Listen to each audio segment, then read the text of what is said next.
बिस्मिल्लाहिर्रहमानिर्रहीम इय्याका नअबुदु व इय्याका नस्तईन। मेरे पाकिस्तानियों, मैं इस वक्त इस्लामाबाद की अदालत जा रहा हूँ।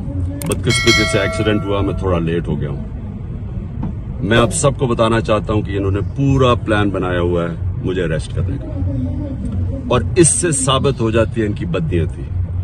मैं इस्लामाबाद की अदालत में पहले भी जा रहा था। इन्होंने जो मेरे घर के ऊपर हमला किया, वो ये मकसद नहीं था कि मुझे इस्लामाबाद की अदालत में पेश करना, मकसद ये था कि मुझे जेल में डालना। जेल में क्यों डालना?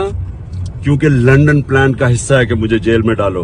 ये नवाज शरीफ की, ये उसकी डिमांड है कि इमरान खान को जेल में डालो और इलेक्शन में वो हिस्सा ना ले सके, और ये फिर वही करने जा रहे हैं। अभी मुझे पता है कि मुझे अरेस्ट कर रहे हैं। मैं सिर्फ बताना चाहता हूं कि मैं रूल ऑफ लॉ में मानता हूं, कानून में मानता हूं। पता होते हुए मैं जा रहा हूं, लेकिन मैं कौम को बताना चाहता हूं कि ये बेनकाब हो गए हैं। ये जो लोग ऊपर बैठाए हुए हैं, जो चोर और डाकू और जिन्होंने बैठाए हैं, ये बेनकाब हो गए हैं कि इनकी नीयत क्या है। नीयत कभी इस मुल्क में कानून नहीं थी, इसमें जंगल का कानून नाफिज किया हुआ है इन्होंने। ला इलाहा इल्लल्लाह, नहीं है कोई खुदा सिवाय अल्लाह के।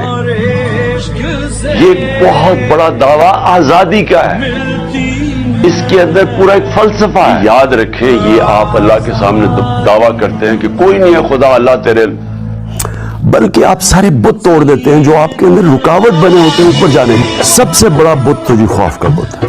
ये जब आपका ईमान हो जाता है, आप आजाद हो जाते हैं। इसलिए ये खौफ को खत्म करें कि डरा के धमका के हम ये कर देंगे, वो कर देंगे, और सारी कौम को इस तरह भेड़ बकरियों की तरह रखना, ये कोई जिंदगी नहीं। मैं बार बार कह रहा हूं कि मेरे लिए गुलामी की जिंदगी से बेहतर मौत है, और मैं ये चाहता हूं कि जब हम सब ये स्पिरिट आ जाए, फिर एक कौम वो बनेगी जो